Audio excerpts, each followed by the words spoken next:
Bueno, bienvenidos, volvimos con Mates con Historia, nos tomamos un descansito del fin de semana pasado, espero que estén muy bien, acá estamos de nuevo y hoy nos vamos a referir a un autor que creo que nunca hemos citado, un gran historiador argentino, me estoy refiriendo a Félix Luna. Félix Luna tiene una vasta obra, muchos libros. Yo en particular lo encontré el otro día casualmente, este libro, el 45 de Félix Luna, en el que describe y analiza el año 1945 y lo considera, creo que con justa razón, un año emblemático, un año crucial, en donde se produce un antes y un después que permite entender la Argentina, ¿no? La verdad que yo he leído de él, por ejemplo, esta historia novelada Soy Roca, que tuvo mucho éxito. Lo curioso de Félix Luna es que es un autor de militancia radical y que supo ser muy antiperonista. Por eso me gustaría analizar un poquitito este libro. Hoy le vamos a dedicar el programa a lo que fue la principal marcha opositora a Perón el 19 de septiembre de 1945, la llamada Marcha de la Constitución y la Libertad, en la ciudad de Buenos Aires, un mes antes del 17 de octubre del 45, ¿no? Y después también en el próximo Mates con Historia vamos a ver qué dice, cómo describe, cómo ve Félix Luna, un autor antiperonista, esa jornada del 17 de octubre. Me parece, volví a releer este libro después de 30 años, y la verdad que encontré en Félix Luna un gran autor, una gran pluma, una escritura cautivante, gran estilo, un clásico, ¿no? Con una gran objetividad y con una gran agudeza a la hora de analizar esos fenómenos históricos. Él lo va a entrevistar a Perón, después les voy a leer al final, lo va a entrevistar a Perón en enero de 1969 en Madrid, en donde residía Perón en esa época, en el exilio, ¿no? Y va a tener una entrevista, lo va a entrevistar y va a grabar la entrevista que duró 5 horas. Fíjense, hoy los jóvenes no toleran un audio de un minuto. Félix Luna se dio el gran lujo de tenerlo a Perón, de entrevistarlo durante 5 horas, ¿no? Por eso tiene un gran valor, ¿eh? Militancia radical, era sobrino, por ejemplo, Félix Luna, siendo él porteño, era sobrino de quien fue vicepresidente con Hipólito Yrigoyen en la primera presidencia. Me estoy refiriendo a un militante radical, el fundador del radicalismo riojano, Pelagio Luna. Pelagio Luna, vicepresidente de la República entre 1916 y 1922. Bueno, Félix Luna procede de esa familia y estaba casado con una mujer también de ascendencia riojana, de apellido de la Fuente.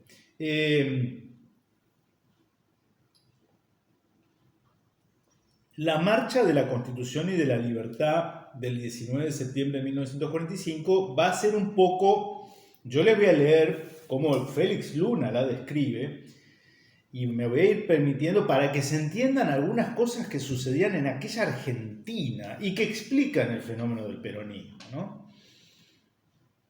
Para sus organizadores, la Marcha de la Constitución y la Libertad fue un éxito rotundo. La policía dijo que 65.000 personas, algunos dirigentes opositores. Estábamos bajo el gobierno de facto del general Edelmiro Farrell.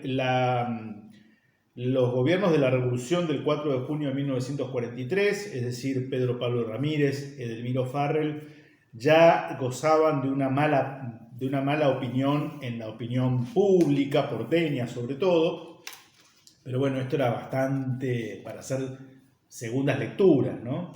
Y en ese marco es que se produce, ya se insinuaba la figura de Juan Domingo Perón, había ya logrado notoriedad, ¿no?, por su labor al frente de la Secretaría de Trabajo y Previsión Social. Por tanto, ya había una Argentina dividida en torno a la figura de Perón, que era funcionario del gobierno de facto, ¿no? En ese contexto se lleva a cabo esta manifestación de los sectores opositores al gobierno de Farrell, a un eventual gobierno de Juan Domingo Perón, etc., ¿no? Algunos dirigentes opositores aseguraron que hubo 500.000. Bueno, entre estas dos tendenciosos topes osciló la multitud que se congregó en la Plaza del Congreso, ese miércoles 19 de septiembre de 1945, después de almorzar bajo un cielo primaveral. Vamos a tratar de ir poniendo imágenes, hay fragmentos de la película La República Perdida, porque hay simbolismos muy llamativos en esta marcha, que los que siguen Mates con Historia ya escuchó la multitud una proclama, desfiló por Callao, Avenida Callao, entre los aplausos de balcones y ventanas, y luego se derramó sobre Plaza Francia, frente a la Recoleta, ¿no? Para atender allí la lectura de otro manifiesto y disgregarse eufóricamente después sin incidentes. Esta escueta reseña no refleja ni remotamente lo que fue y significó la marcha. No se trataba solo del sorprendente número de manifestantes, ni de su perfecta organización, ni tampoco de la presencia del Estado Mayor de la oposición en pleno. Fue impresionante como expresión de fuerza, pero más aún como toma de posesión de Buenos Aires por algo que parecía, al fin, el pueblo. Ni más ni menos que eso, y una sonora cachetada en el ya bastante golpeado rostro del régimen. En verdad, como fuerza política, la marcha fue admirable. Varios camiones con altoparlantes transmitían marchas, consignas, arengas. Centenares de comisarios, entre comillas, aceleraban o retardaban el paso de la columna, gente de la organización, diríamos hoy. Mientras otros se ocupaban de vigilar las bocacalles y proximidades en previsión de eventuales provocaciones que no se produjeron. Grandes cartelones con las efigies de San Martín, Belgrano, Moreno, Rivadavia, Echeverría, Mitre, Urquiza, Sarmiento y Roque Sáenz Peña. Eso ya es una declaración de principios, ¿sí? Eso ya es una declaración de principios. Pero reclamaban el patrocinio de toda la historia para el acto. Nosotros podríamos contar de parte de la historia. Hay ausencias notorias. Casi 100 carteles más portados por los manifestantes citaban frases de la Constitución Nacional y de los próceres. Centenares de banderas flameaban sobre un río humano. La universidad, estudiantes y profesores, se había volcado allí. Virtualmente no hubo actividad en los tribunales. Muchas fábricas dieron asueto a su personal al mediodía. Cerraron sus puertas todas las casas de comercio de la ciudad, exageraba la prensa, el diario, la prensa.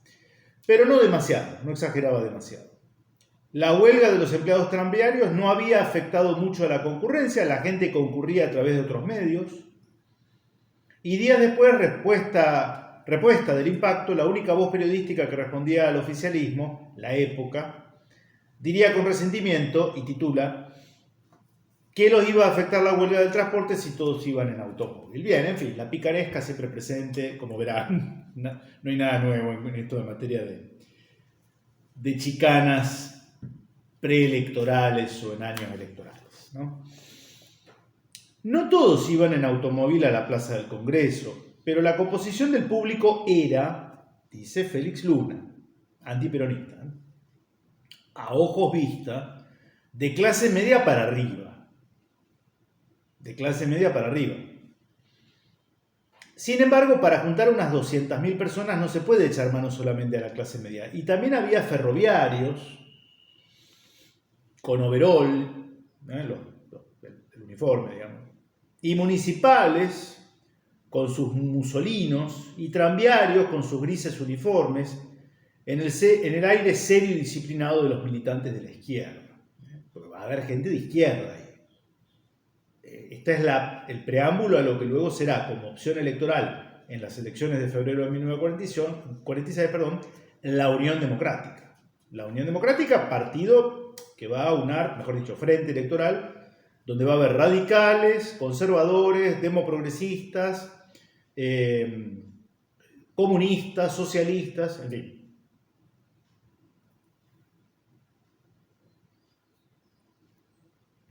No obstante, estas presencias proletarias, calurosamente ovacionadas por el público, algunos corresponsales extranjeros distinguieron la fisonomía del acto en otra forma.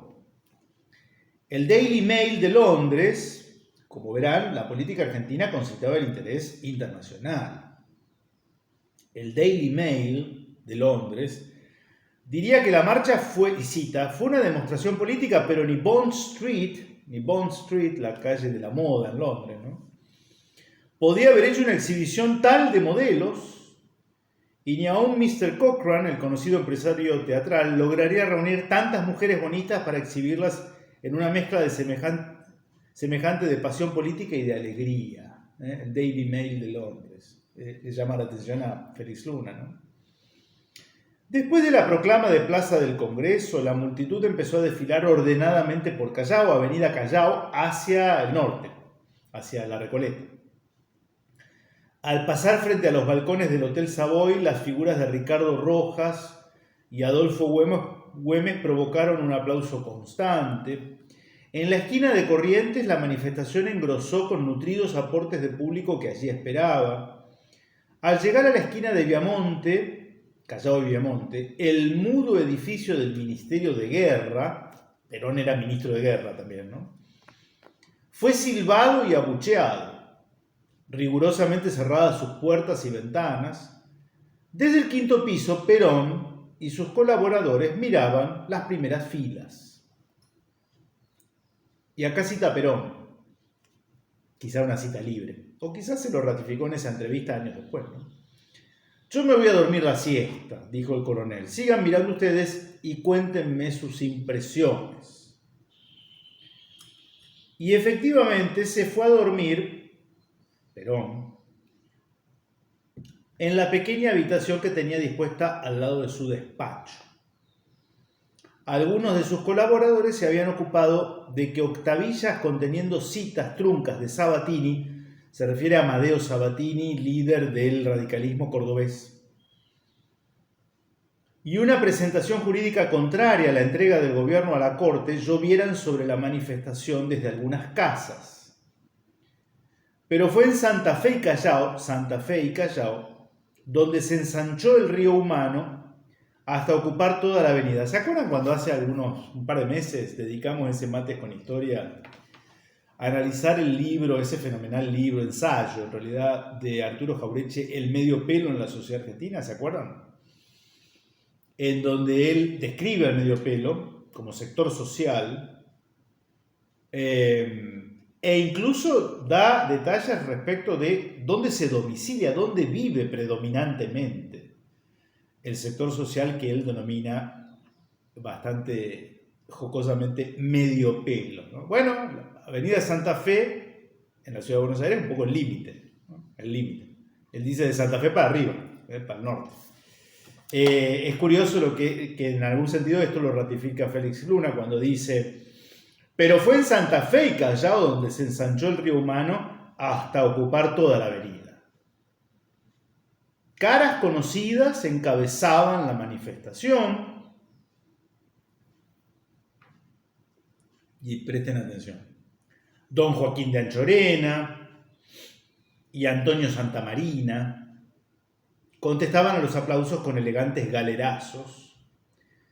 Rodolfo Gioldi, comunista, Pedro Chiaranti, Ernesto Giudice, con el puño en alto. Era un corso esto, ¿no? Alfredo Palacios, con vastos ademanes que no desacomodaban su chambergo. Al llegar a Melo, calle Melo, algo que pareció un incidente detuvo el paso. Era el general Arturo Rawson, que vestido de uniforme arengaba a la multitud. Algunos no entendieron la presencia del autor material de la Revolución de 1943 y silbaron. Es cierto, Arturo Rawson va a ser quien ocupó provisoriamente durante 2 días la presidencia tras la revolución del 4 de junio de 1943. Duró 2 días hasta que el GO, que fue quien hizo la revolución, entendió que Rawson no era hombre suyo y le dio a entender que su presidencia había llegado a su fin, ¿no? Luego de 2 días. Enseguida se restableció el orden. Era el ejército democrático, Rawson, que hablaba por su boca. 2 veces tuvo que repetir Rawson su arenga entre las aclamaciones del público. En cambio, el general Pedro Ramírez fue silbado cuando lo descubrieron en otro balcón. En las cercanías de Plaza Francia, una insólita presencia se mezcló con la multitud. Repito, en las cercanías de Plaza Francia, en la Recoleta, una insólita presencia se mezcló a la multitud. Era Sprill Braden, todavía en Buenos Aires, con las valijas ya listas. Sprill Braden, para nosotros Braden, era el embajador norteamericano en Argentina. Era el embajador norteamericano en Argentina, el que había organizado, pero no tras bambalinas, había organizado a plena luz del día la marcha de la Constitución y la Libertad. ¿Por qué con las valijas ya listas? Porque había sido designado secretario adjunto de Asuntos Latinoamericanos, se volvía a Washington. No podía irse sin comprobar con sus propios ojos el resultado de su gestión diplomática. 4 días más tarde, al subir al avión que lo conduciría a Washington, dijo que no solo había estado en la parte final de la marcha, el embajador norteamericano, ¿se entiende?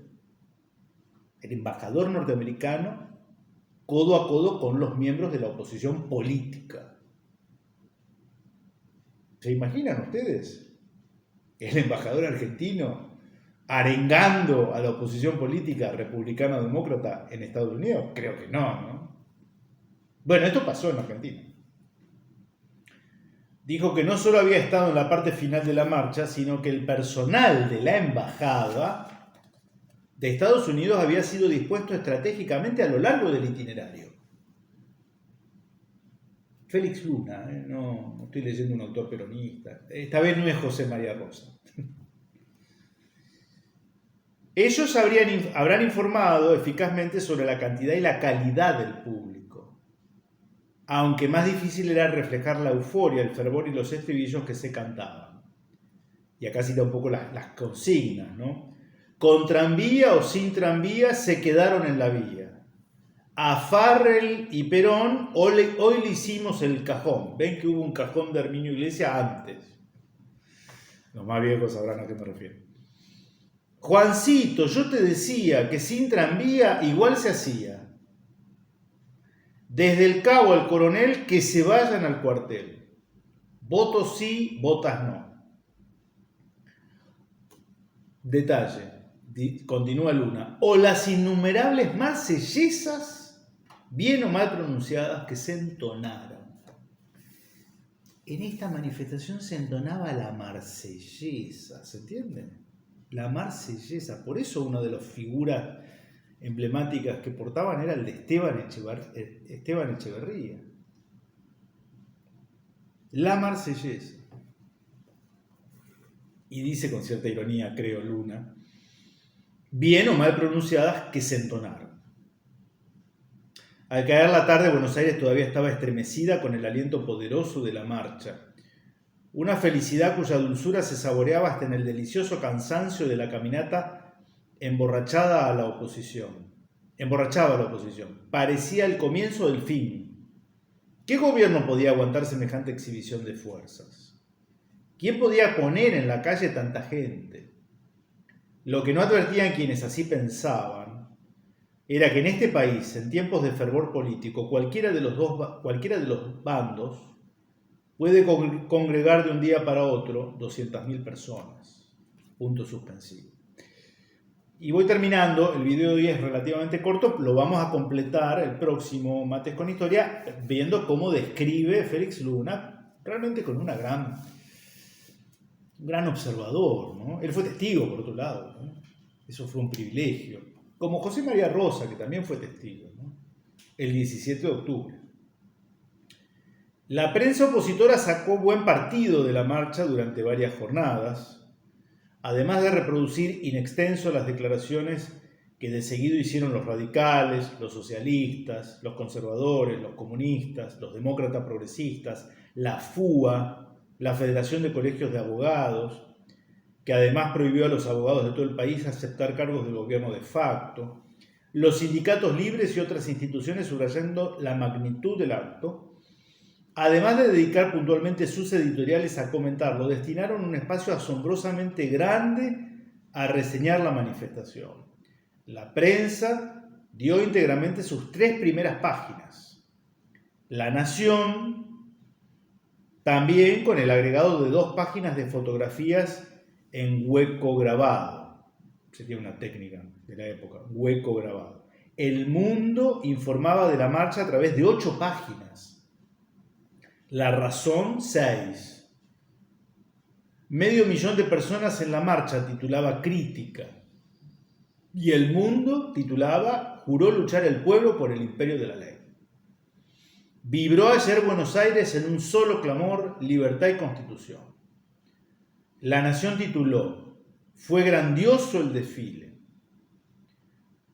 Una imponente muchedumbre formó en la marcha de la Constitución y la libertad. Nunca hubo en Buenos Aires un acto cívico más numeroso y expresivo que la marcha de la Constitución y la libertad, título de la prensa. Así eran los cabezales de los diarios al otro día, dice Luna. Había párrafos que no pueden olvidarse. La Nación traía esta delicia. Y cita, en algunos puntos distantes del centro de la ciudad, es muy gracioso, varios conductores inspirados con propósitos malévolos, había un paro de transportes, invitaban a ocupar sitios en sus camiones a los gritos de ¡a la Constitución! Los obreros, según La Nación, los obreros escuchaban las invitaciones y ansiosos por alcanzar la meta de sus ideales, se instalaban en los camiones, seguros de que serían trasladados al lugar de la concentración general. Vana esperanza. Lo que hacían esos camiones era trasladarlos a la Plaza Constitución, tratando de alejarlos cuanto fuera posible de la ansiada meta, cierra la cita del diario La Nación. Creo que es irónico, Luna, ¿no? En los días subsiguientes fueron llegando las repercusiones del exterior, y acá hay algo interesante también. A veces afuera ven con cierta objetividad lo que acá adentro no se quiere ver, ¿no? El New York Times dedicaba un editorial a la marcha y aseguraba en sus titulares que 250.000 personas se congregaron en favor de la libertad. Multitud récord gritó, ¡muera Perón! El Herald Tribune apuntaba más alto, 500.000 piden el fin del régimen de Perón. En Estados Unidos se veía claro quién era el enemigo, por si había dudas, ¿no? El enemigo de ellos, prefiero. Los diarios uruguayos, brasileños y hasta cubanos pronosticaban que la marcha significaba un pronto cambio en la política argentina. Pero entre los cables, llegaban también algunas expresiones desconcertantes y la prensa las reproducía honradamente. De Londres decían que, cita, muchos informes contradictorios llegaban desde Buenos Aires. Algunos de ellos dicen que el movimiento ha sido fomentado por los intereses monetarios que están utilizando el Frente Popular por el efecto que ello produce. Fin de la cita.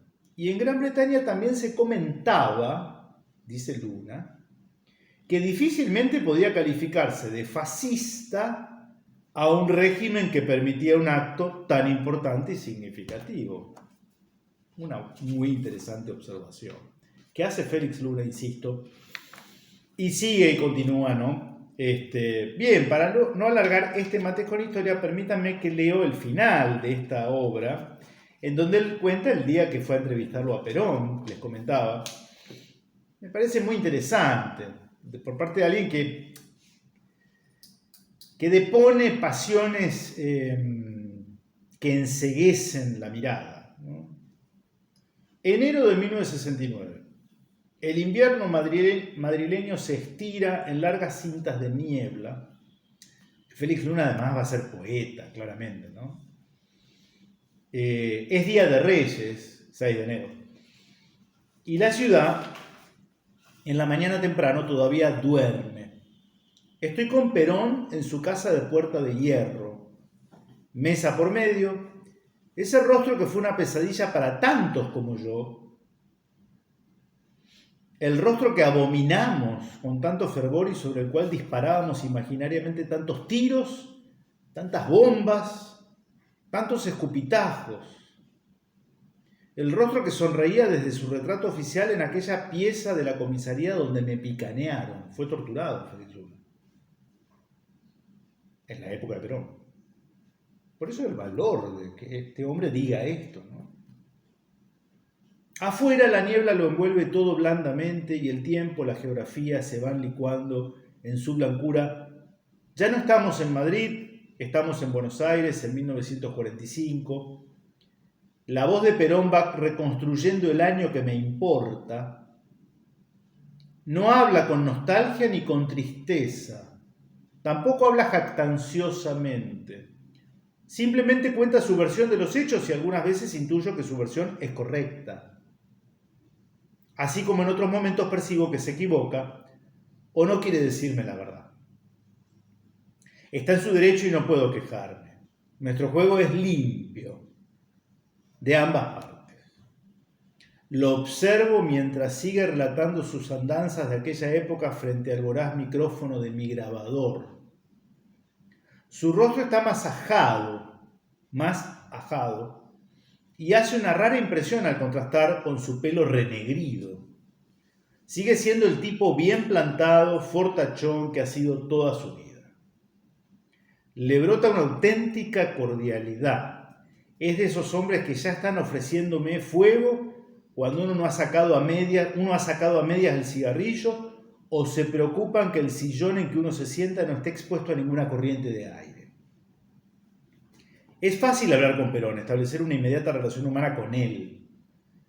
Pero es muy difícil, advierto, penetrar en su estructura mental, en su cerrada e invariable mundo.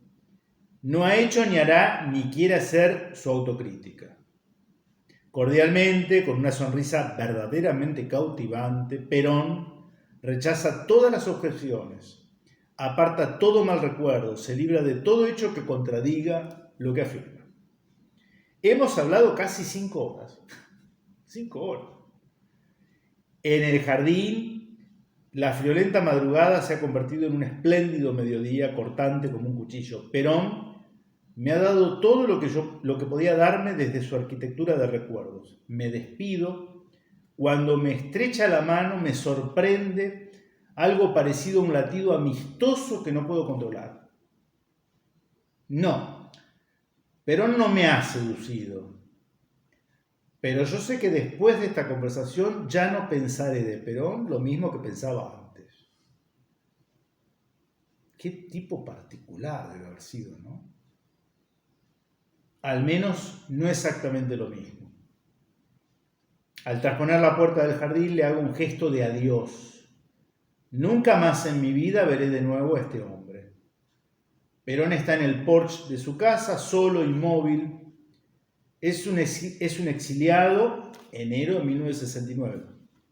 Es un exiliado que ya transita por el blando territorio de la ancianidad sin poder realizar los dos únicos sueños que todavía acaricia: regresar a su patria y vestir su uniforme militar.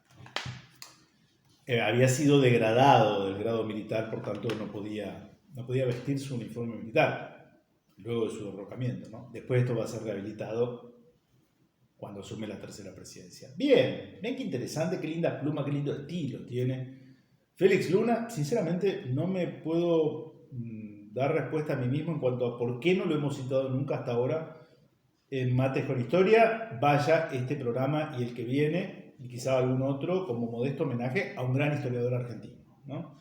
Con que puedo tener claras diferencias, pero que me seduce en su estilo, ¿eh? Me había olvidado de que había leído este libro, pero bueno, ya estoy un poco viejo y han pasado varios años. En fin, espero que les haya parecido interesante. La seguimos un poco la próxima, hablando de lo que pasó un mes después, ¿no?